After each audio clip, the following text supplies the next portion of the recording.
Hello everyone. तो आज हम पीएनसी का क्वेश्चन करेंगे रेफरेंस रिलेशन के ऊपर। सो पहले क्वेश्चन पढ़ते हैं। There are 4 basketball players ABCD। Initially the ball is with A, then the ball is pass from one person to any other person. मतलब किसी के पास भी बॉल होगी तो वो आगे बाकी तीनों में से किसी को पास कर देगा।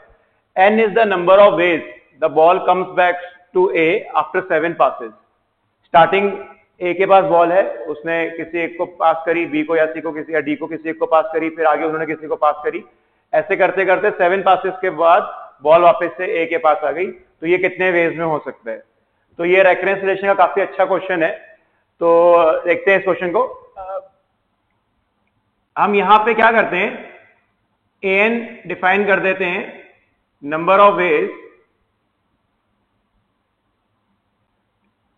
After which ball comes back to A, ball comes back to A, comes back to A after n passes। तो n passes के बाद बॉल वापस से A के पास आ जाएगा। तो हमें टेक्निकली यहां पे A7 निकालना है, number of ways after which ball comes back to A after n passes।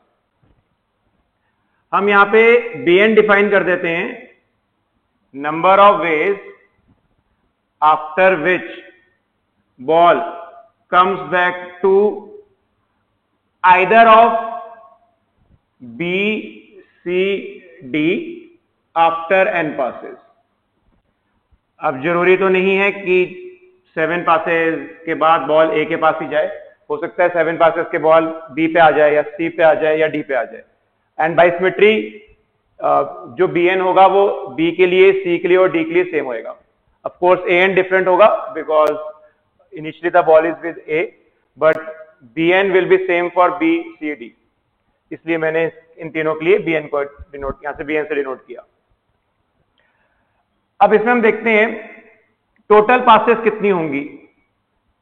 Total passes, अगर total ways of passes, total ways of passes.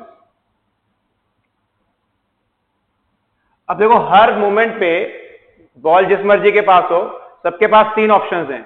Initially जैसे ए के पास बॉल है, वो बी सी डी में किसी के पास भी भेज सकता है, तो उसके पास 3 वेज हैं। फिर लेट्स से उसने बी के पास भेजा, अब बी के पास दोबारा से 3 वेज हैं। सो ऐसे करके हर केस में 3 ही आएगा। So total ways of n passes ये बन जाएगा 3 की power n। Total ways of n passes बन जाएगा 3 की पावर n। और ये बड़ी ऑब्वियस बात है कि अगर मैं an एंड 3 टाइम्स bn जोड़ता हूं तो मुझे 3 की पावर n मिलेगा। ऐसा क्यों? इन वेज में टोटल वेज हैं 3 रेज़ टू पावर n। इन वेज में या तो बॉल a के पास एंड अप करेगी n पासेस के बाद, या b के पास एंड करेगी, या c के पास एंड करेगी, या d के पास एंड करेगी। तो ये जो टोटल वेज हैं उनमें a के पास एंड करने वाले an वेज हैं, b के पास एंड करने वाले bn वेज हैं, c के पास एंड करने वाले भी bn वेज हैं, d के पास एंड करने वाले भी bn वेज हैं। तो ये bn 3 टाइम्स ऐड हो जाएगा एंड an से ऐड करके अपने को 3 पावर n मिल जाएगा। अब मुझे एक और रिलेशन चाहिए an और bn के अंदर, ताकि इनको मैं सॉल्व कर सकूं। अब एक बार देखो, bn - 1 क्या डिनोट करेगा? bn - 1 डिनोट करेगा कि n - 1 पासेस के बाद बॉल या तो b के पास हो, या c के पास हो, या d के पास हो। तो आफ्टर n - 1 पासेस बॉल या तो b के पास है, c के पास है, या d के पास है। अगर इवेंचुअली n पासेस के बाद बॉल a के पास आई है, तो उससे जस्ट पिछले वाली पास पे बॉल या तो b पे होगी, या c पे होगी, या d पे होगी। यानी n - 1 पासेस के बाद बॉल या तो b के पास होनी चाहिए, या c के पास होनी चाहिए, या d के पास होनी चाहिए। फिर वो अगर b के पास है तो b ने फिर a को भेज दी, या c के पास है तो c ने a को भेज दी, या d के पास है तो d ने a को भेज दी। तो क्या हम ये कह सकते हैं कि an is equal to bn - 1 into 1 plus bn minus 1 into 1 plus bn minus 1 into 1। दोबारा समझते हैं इसको एक बार। अगर an पासेस, अगर n पासेस के बाद बॉल a के पास है, अगर n पासेस के बाद बॉल a के पास है, तो n-1 पासेस के बाद बॉल या तो b पे होगी या c पे होगी या d पे होगी, उसको हमने bn-1 से डिनोट किया है। तो लेट्स से बॉल b के पास है, तो bn-1 वेज है जिसमें बॉल b के पास है, और अब उसके पास एक ही ऑप्शन है कि वो a की तरफ थ्रो कर दे, क्योंकि मुझे इवेंचुअली n पासेस के बाद बॉल a पे लानी है। या बॉल c के पास है, उसके पास भी वन वे है कि वो बॉल a पे थ्रो कर दे, एंड सेम विद d। तो ये जो वेज हैं इनको अगर हम जोड़ेंगे तो इवेंचुअली हमें मिल जाएंगे total number of ways in which n passes के बाद बॉल a के पास आ गई। तो यहाँ पे n-1 पास है, 1 पास हमने a पे करी, फिर n-1 पासेस c के पास है, फिर एक पास हमने a पे करी। ठीक है, यहां से अपने को एक रिलेशन मिल गया an is equal to 3 times bn-1। तो ये वाली वैल्यू 3 टाइम्स bn-1 की वैल्यू हम यहां सब्स्टिट्यूट करते हैं। तो यहां पे हम लिख सकते हैं an, यहां 3bn है, यहां 3bn-1 है, तो यहां पे an+1 आ जाएगा। अगर मैं यहां पे n-1 की जगह n करता हूं तो यहां पे n+1 आ जाएगा, is equal to 3 power n।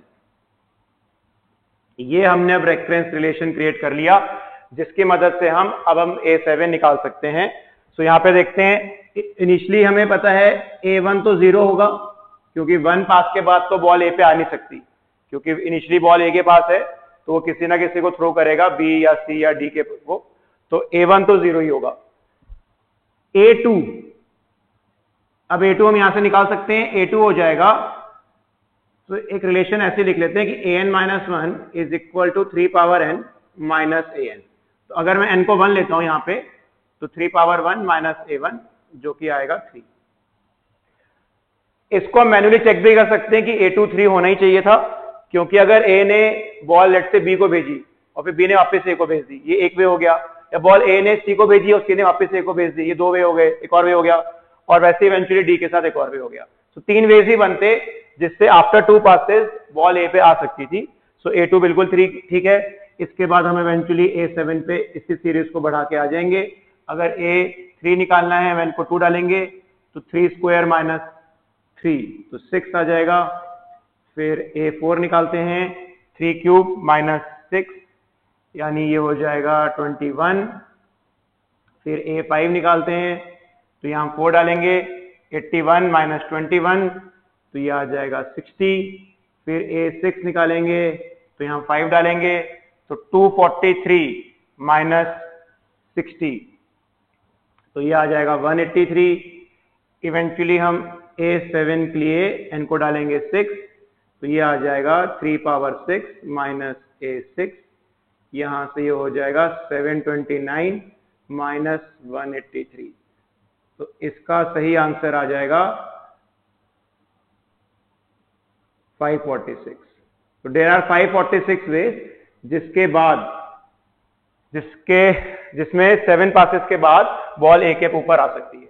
I hope आपको ये क्वेश्चन समझ आया।